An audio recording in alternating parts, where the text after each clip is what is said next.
Italy किस तरह आया जाए, इटली का वीजा किस तरह मिलेगा? इस सवाल के बाद दूसरे नंबर पर सबसे ज्यादा जो सवाल पूछा जाता है वो पता क्या है? वो सवाल ये है कि बंदा इटली में कौन सा ऐसा काम, कौन सा ऐसा हुनर सीख के आए जिसकी डिमांड जो है वो इटली में ज्यादा और आते ही काम मिल जाए। और ये बड़ा ही जबरदस्त सवाल होता है। जब भी मुझसे ये सवाल करता है तो मैं बहुत मतलब इसको अप्रिशिएट करता हूँ कि यार चलें, लोगों को अब इतना तो पता चला ना। जब हमारा टाइम था ना, हमें बताने वाला भी कोई नहीं था और हमें इस चीज से इंटरेस्ट ही नहीं था इसमें। इसकी वजह ये हुई कि इधर आके जनाब फैक्ट्रियों में हमें जो है वो मतलब बड़े मुश्किल मुश्किल काम करने पड़े। बड़े मतलब एक बंदे कहीं आपको ये भी कहते हुए सुनेंगे इटली में जो रह रहे हैं, जी इटली में तो काम ही नहीं है। तो जब बिना बंदे के पास स्किल ना हो तो फिर काम मुश्किल मिलता है। तो आज इसके साथ साथ मैं आपको ये भी बताऊंगा कि क्या फैक्ट्री वाले जो है वो आपको पाकिस्तान या मिडल ईस्ट बुला सकते हैं। इधर को 5 से 6 ऐसे हुनर या ऐसे काम बताऊंगा जो अगर आप पाकिस्तान से सीख के इधर आते हैं तो आपको आते ही इंशाल्लाह जो है वो काम मिल जाएगा और बड़े अच्छे आप जो है वो पैसे कमाएंगे। अच्छा, इनमें से 2 से 3 ऐसे काम हैं जो पाकिस्तान में गली मोहल्लों में भी उनकी जनाब दुकानें जो है वो देखने को मिल जाती है। मतलब कि पाकिस्तानी ये काम बड़े अच्छे अंदाज से करते हैं और बड़े अच्छे अच्छे कारीगर हैं। और साथ में आपको ये भी बताऊंगा कि इटली में इन कामों में से कौन सा ऐसा काम है जिसमें ज्यादा जो पाकिस्तानी है वो इंटर है, ज्यादा मतलब काम कर रहे हैं। तो वीडियो लास्ट तक देखें। इस वीडियो को देखने के बाद आपका ये गिला नहीं रहेगा या आपका ये सवाल फिर मतलब किसी और से आप नहीं करेंगे कि यार कौन सी स्किल सीख के जो है वो बंदा जाए यूरोप में या इटली में। तो वीडियो लास्ट तक देखनी है, अच्छी लगे तो आगे जरूर आपने शेयर करना है। अच्छा, आज जो मैं आपको स्किल बताने लगा हूँ ना, इसमें से एक दो तो ऐसी है जिसमें पाकिस्तानी इधर बड़ा काम कर रहे हैं। हर दूसरा बंदा यही तकरीबन काम कर रहा है। और कुछ ऐसी स्किल्स हैं जिसमें पाकिस्तानी ना होने के बराबर है, हालांकि बड़ा स्कोप है इसमें। तो पहले नंबर पर जनाब आ जाता है इंडस्ट्रियल इलेक्ट्रिशियन।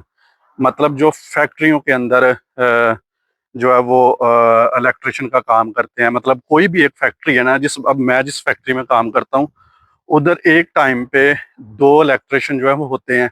मतलब अगर कोई तार सड़ गई है, कोई मोटर सड़ गई है, कोई भी मतलब बिजली का कोई काम होता है तो जनाब उस बंदे को जनाब फोन करना पड़ता है। उन्होंने जनाब एक समझ लें कि ऑफिस एक बना के दिया होता है जिधर वो अपना रिपेयर वगैरह, मोटरें शोटरें अगर खराब होती हैं उसी को रिपेयर करते हैं। या छोटा मोटा अगर फैक्ट्री में कोई काम है तो जनाब उसको फोन करो, वो बड़ी जल्दी आ जाते हैं क्योंकि काम रुका होता है। और ये काम पाकिस्तान में भी बड़ा है क्योंकि मैं पाकिस्तान सियालकोट से बिलोंग करता हूँ। तो उधर भी फैक्ट्रीज के अंदर जनाब हर फैक्ट्री के अंदर इंडस्ट्रियल इलेक्ट्रिशियन एक दो तो जरूर होता है। पाकिस्तान में भी इसका बड़ा स्कोप और यूरोप पूरे में बड़ा स्कोप है, यकीन मानिए। और इस फील्ड में पाकिस्तानी बिल्कुल जीरो है, बिल्कुल शायद हो। मैंने बड़ी फैक्ट्रीज देखी हैं, बड़ी फैक्ट्रियों में काम किया है और ना मैंने आज तक सुना है किसी पाकिस्तानी से कि जी मैं ये काम करता हूँ, और ना मैंने खुद देखा है। हालांकि बड़ा स्कोप है और इस काम की जो मैं आपको 4 5 काम बताऊंगा ना, सबसे ज्यादा डिमांड है। मतलब बहुत ही डिमांड है इस काम की। जब उसके बाद जनाब सीएनसी मशीन ऑपरेटर जो होता है जनाब, बड़ा ही काम है इसका। आप अगर थोड़ा सा आपने स्टडी किया इटली को, तो इटली भी एक ना इंडस्ट्रियल कंट्री है। खासकर इधर जो पुर्जे होते हैं वो बहुत ज्यादा गाड़ियों के बनते हैं। मेरे बहुत सारे दोस्त जो हैं जानने वाले वो ये काम कर रहे हैं। जनाब उन्होंने तो इधर आके सीखा था, इधर कोर्स वगैरह करना पड़ता है, उसके बाद लैंग्वेज उन्होंने की। मैं एक आपको पूरी फैमिली की जनाब थोड़ी सी स्टोरी सुनाता हूँ। 3 घर में जनाब वो मर्द हैं और तीनों यही काम करते हैं। जनाब उन्होंने इधर आके सीखा था। और मतलब एक उनका बाप है और 2 बेटे हैं जनाब। तो जो उनके वालिद थे वो तो पहले आए हुए थे इधर, उन्होंने पहले सीखा। फिर उन्होंने अपनी जब फैमिली बुलाई तो जनाब उनके लड़के उस टाइम एक 16 साल का था, एक 17 साल का।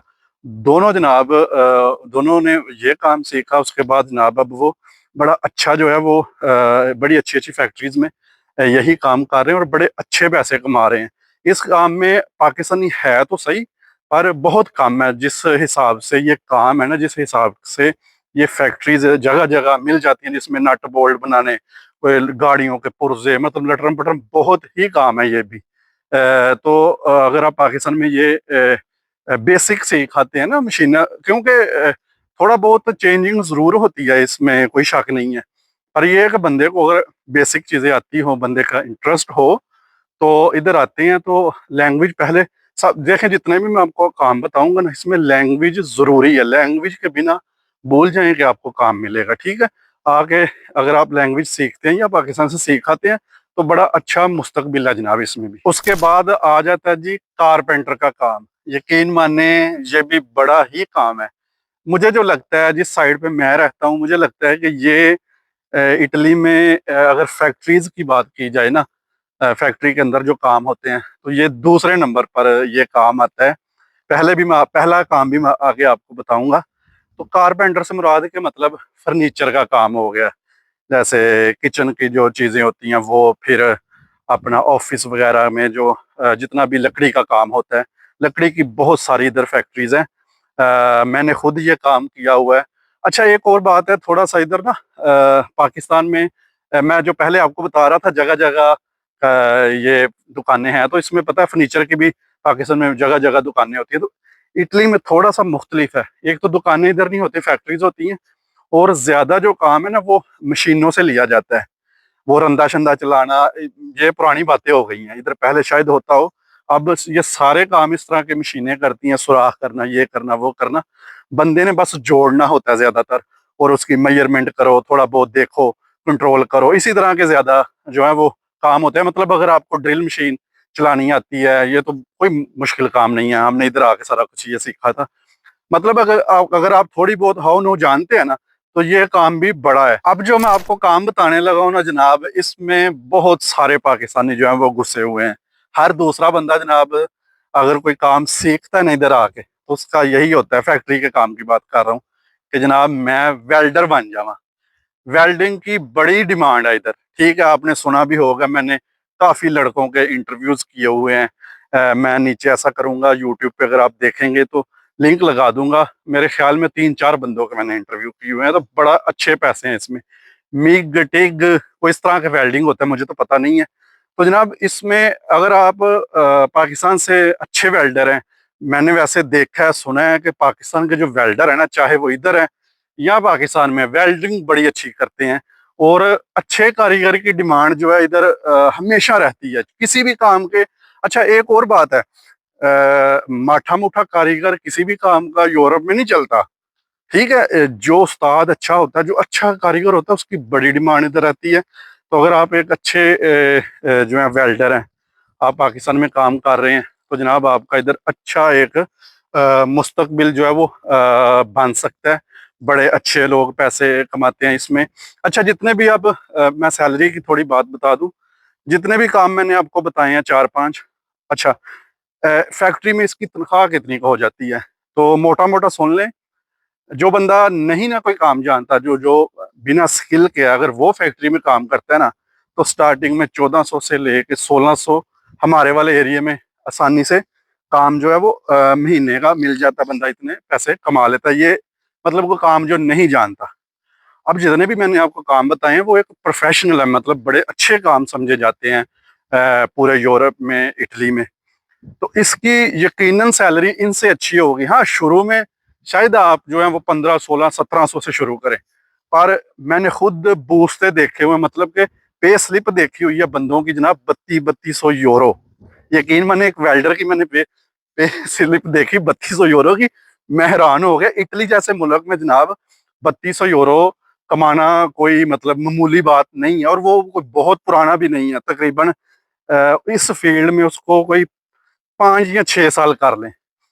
मैं इसलिए बता रहा हूँ कि एक तो जब आप ये सोचते हैं ना कि आते ही हमारी सैलरी पता नहीं 2500, 2000 हो जानी है या इससे ऊपर, तो ऐसा कहीं भी नहीं होता। आप आएंगे इधर, टाइम देंगे, अपना आप दिखाएंगे, मनवाएंगे, फिर जनाब जाके जो है वो सैलरी बढ़ती है। शुरू में हो सकता है आपकी वही 1500, 1600, 1700 लग जाए, बिना ओवर टाइम के बता रहा हूँ मैं। तो आहिस्ता आहिस्ता बढ़ेगी। और फैक्ट्रियों में काम करने के फायदे बड़े हैं। अगर आप फैक्ट्री में काम करते हैं तो जनाब 12 महीने काम करेंगे, उसके बाद 6 हफ्ते छुट्टियां भी होती हैं पूरे साल में। उसके साथ साथ 12 महीने काम करके तो बंदा 13 या 14 तनख्वाह मिलती है। ये आपको बड़ा अजीब लगेगा यार, काम 12 महीने। जनाब ये एक्स्ट्रा तनख्वाह देते हैं। कुछ फैक्ट्रीज जो अच्छी अच्छी कंपनीज होती हैं वो 14वीं तनख्वाह भी देती हैं, पर 13वीं तनख्वाह लाजमी वो देते हैं अगर आपने एक फैक्ट्री में 12 महीने पूरे काम कर लिया है। तो उसके बाद आप अगर फैक्ट्री में काम करते हैं तो जनाब फैमिली को आप बुला सकेंगे, जितनी मर्जी बड़ी आपकी फैमिली हो। फैमिली से मुराद क्या आपके बीवी बच्चों की बात कर रहा हूँ जिनकी उम्र 18 साल से कम है। इसलिए कि खुद जो होता है सालाना इनकम होती है ना, वो बंदे की बड़ी अच्छी बन जाती है। तो फैमिली को बंदा तब भी बुला सकता है जब इनकम अच्छी हो, उनको बंदा अफोर्ड कर सके, इधर रख सके। तो गवर्नमेंट तब भी जो है वो नो लेओस इशू करती है। तो बड़ा स्कोप है इधर जनाब, अगर आप इन फील्ड में जनाब काम सीख कर आए तो।